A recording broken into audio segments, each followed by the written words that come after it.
A good story, just as with a good poem, holds the truth that's larger than words. And Easter, this ancient story, this ancient mashup of stories, is about rising. And what is it that this Easter poem today, for us whose faith is intertwined with reason, 2 parts flower and 1 part new life and 1 part evasive truth, captures for us? Those of you who worship here regularly know that we run a multi-voiced service, and that means that often I get to this point, and all the time that I had to say what I was going to say has been filled with other beautiful voices and offerings, which today we have had quite a few. But guess what? I have a few things I want to say today. This is why I said that the hunt will begin 12-ish. So if you need to stretch, feel free. It won't be that long, but just a little bit. Now, the Easter story isn't the kind of writing that's done by a journalist, like that kind of verbal autopsy where you take things down, bone after bone, organ after organ, until the whole inner workings are revealed. The Easter story is more like that fictional form that's one of my favorites, which is called magical realism. And if you don't know what that is, think Water for Chocolate, think 100 Years of Solitude. It sets a story in an ordinary place, but the extraordinary is present there as well, and the outcome is always unpredictable. Does that feel like the world we're living in today? Yeah. I love that kind of writing. I think that it takes us beyond the world that we know to the world that we need to know, which includes a place of hope. And on this day, March 31st, 2024, is there anyone out there that could actually use a dose of hope? Anyone out there? Thank you. Thank you. Anyone who's lost someone that they loved, and in 2024, that's almost everybody that I know, understands the way that people live on in us, in what they loved, in the organizations and the people that they touched. And anyone who lives in this year also understands how deceit can slip inside the cracks of any story. It happens. The late, great Episcopal rabble-rouser John Shelby Spong wrote, "The Easter story appears to have grown rather dramatically over the years. Something happened after the crucifixion of Jesus that convinced the disciples that Jesus shared in the eternal life of God and was thus available to them as a living presence.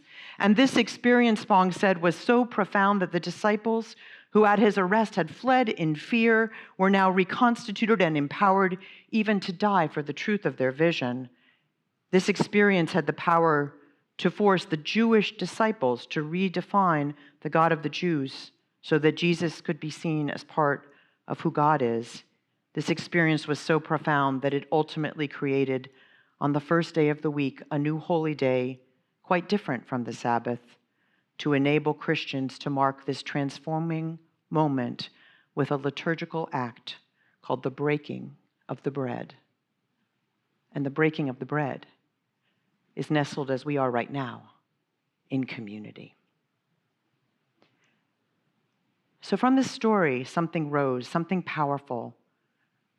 In this time of fascism birthing, climate change denying, democracy mocking, when babies, so many children around our world are dying, we need a story about the ability to rise. Does anyone need that story today?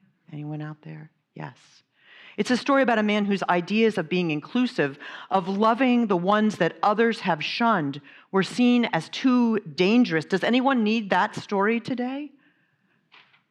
Pastor Jackie Lewis of Middle Church in New York has preached about all the things she doesn't need to rise again: tyranny and injustice and ignorance disguised as faith and power that keeps some poor and others super rich. Now, I'm not without the spirit and power of discernment, and I know that most people come to this place on this Sunday because it's fun to watch the kids hunt for eggs, and there's always amazing music, and wasn't there today? Just amazing. But maybe in 2024, we're trying to sidle up to another truth, to be reminded of the power of another story that isn't as diverting as the ones we binge watch, the ones we play through on the game screens, or even the ones we tell ourselves about our own weakness, so that we can disconnect from the pain that is around us. Today, we might need a spirit of hope, a spirit that is powerful. A magical realism about a community that loved their leader so much that when he died and they thought they couldn't go on, they realized that what he had taught them was in them already, that they were creating it, that it was something they knew, that it was something they could continue to liberate the world with, that they were the bearers of that hope, even though they never thought of themselves that way in the time in which they were all gathered together. They knew that something needed to rise up. Hope needed to rise up. Is this a story for our time? I think it is. It's a story about a time when it feels as if hope could be dead, when we feel like choices are curtailed, when we are chilled by the movements of the time, and we too need that hope. But we need the hope in the context of the writer Ray Bradbury, who said, "Hope is action. There is no hope without action." I would say that hope without action is just another form of spiritual bypass. And too many of us are framing our lives in the narrative that nothing we do matters, and so those of us who can should just take our toys and go home. And what I would ask you to do on this Easter morning in 2024, is to make another choice. To think about how we create together hope, the strong and evasive kind that lives between the words, that we can't quite say, can't quite know, but we know it's there.